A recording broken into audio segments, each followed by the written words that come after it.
Richard Cotter faced job loss due to early onset Alzheimer's until a small company offered him a position, restoring his sense of purpose and dignity.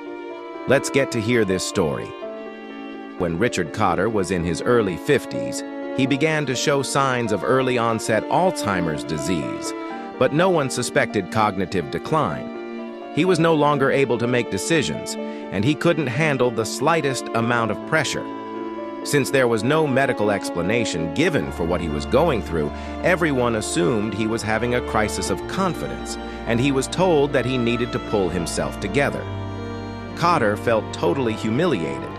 After he was diagnosed with Alzheimer's, he was horrified by the news, but he also felt some sense of relief.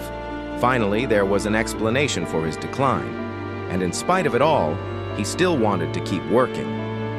A small firm located in Buffalo offered him a job, knowing full well that he was suffering from Alzheimer's disease. The company hired him to handle small tasks, like making copies. They gave him a paycheck, which made him feel needed and valued, but more than just a job. They gave him respect, dignity, and a sense of purpose at a time when his life was falling apart.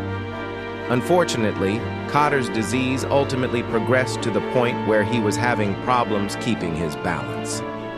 One day at work, he fell off. He wasn't hurt, but it was clear to everyone that it was no longer safe for him to continue working. The company told him in a very compassionate way that it was with deep regret that they'd have to let him go. On final day on the job, they threw him a party to thank him for his service. What a beautiful, remarkable gesture that was. Richard's family deeply appreciates the company's compassion and generosity, which had a lasting positive impact on their lives. For more interesting videos, hit like and subscribe, and don't forget to click bell icon.